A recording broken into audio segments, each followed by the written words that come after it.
Само ще позвоним на 112 да видим защо не изпращат родната милиция, защо не се отзовава.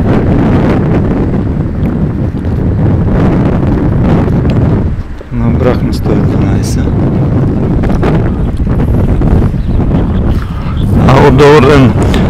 Обадам се от Благоевград преди 20 минути, звънях за един автомобил на площад Георги Измерлиев. Да.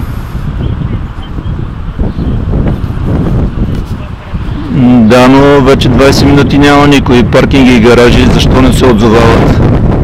По номера на автомобила си няма собственика и разпореждане.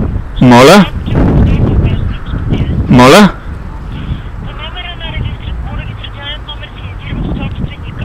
Собственика се знае кой е собственика. Той има сервизни лепенки отстрани на автомобила, така че не е проблем да... Предадено е полицията, господине, това всичко, което ни може да направим. На паркинги и гаражи може ли да се обадите или нямате такива правомощия? Нямаме. Тоест, със сигурност сте се обадили.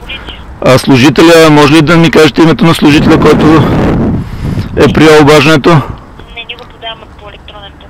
Вие го подавате по електронен път. Да, ще го подадем отново. Така, има ли възможност, тъй като разговора от ваша страна се записва, в момента аз също записвам разговора, вие като служител държавно лице да се представите? Не, господин. Не, нямате. Не се представям. Да.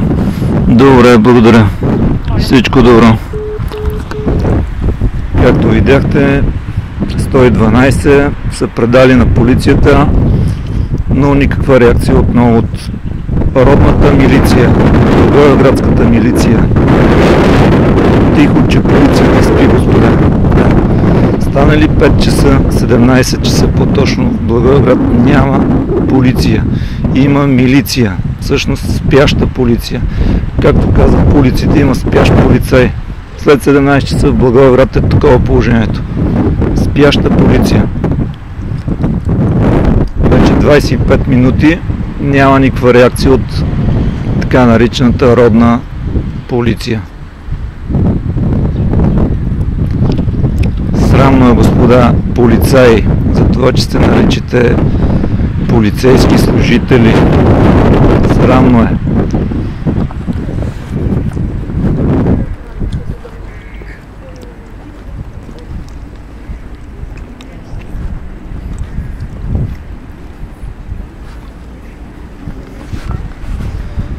Само че аз имам техен телефон, мисля, че имам някакъв, тук трябва да издиря.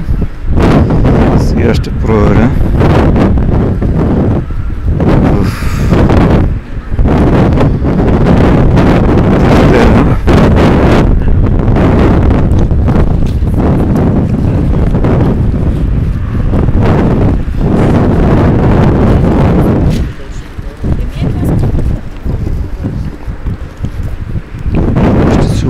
Директно да се свържем с Благоевградската полиция.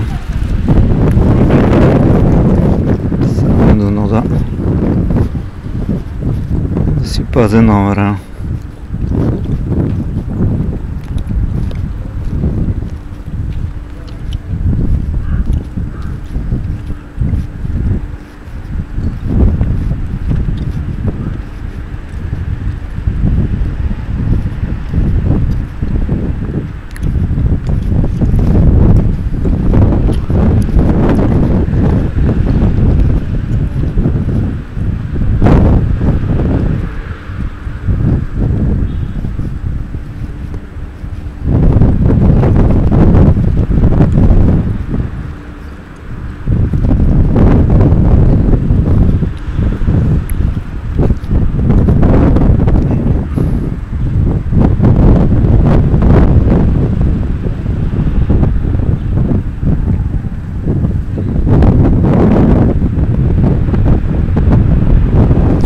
Полиция Бълъга. Сега набирам полиция Бълъга. Да видим какво ще се случи. Всъщност ето го и господата от БНТ. Ето го господина, който се скри. Ето го. Там къде се крие с триножника, дойде. Ето ги господата. Сега ще се скрият най-вероятно. Ето ги господата. Сега ще и ще чуем какво ще кажат.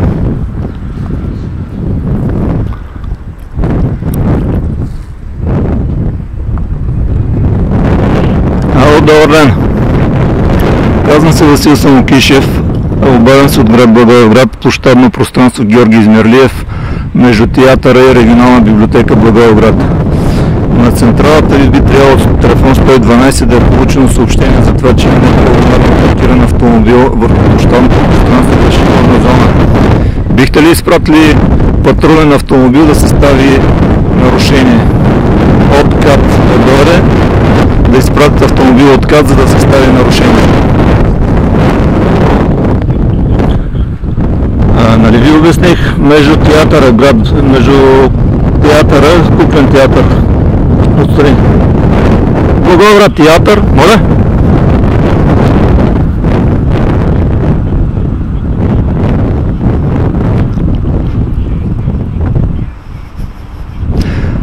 Ами, значи на паяка са се обадили на вашите колеги от 112, но те отказват да дойдат. Бихте ли им предали вие или да ме свържете с тях? Да. Добре. Ще изчакам, след малко ще ви се обадя да проверя. Добре, лек ден за сега. Ето ги господата. Обадихме се оказа се, че е РУП 2. Ето ги господата от БНТ 1 или БНТ 2 за пореден път паркират. Господине, как сте отново нарушавате закона? Защо така, господине?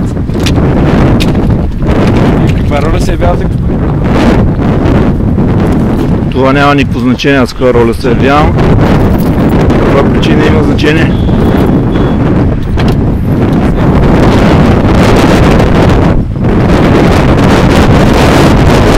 Вие сте човека, на който трябва да отговарям на тези въпроси.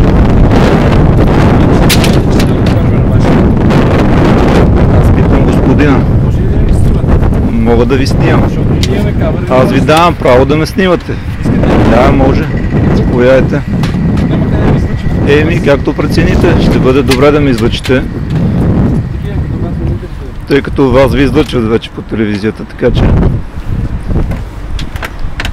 Господине, отново имате ли пропуск за тук, за пешеходна зона? Мълчанието е истината.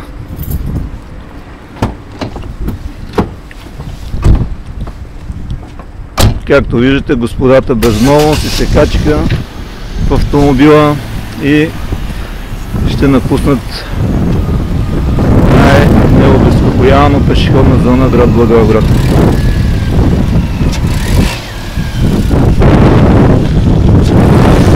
Това е. Народната милиция спи. Ето как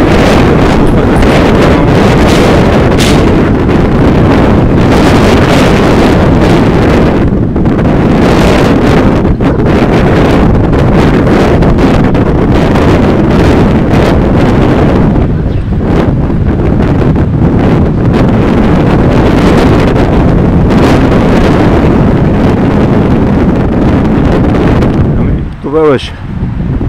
Няма полиция, няма паяк. БНТ си прави каквото си иска. Това е.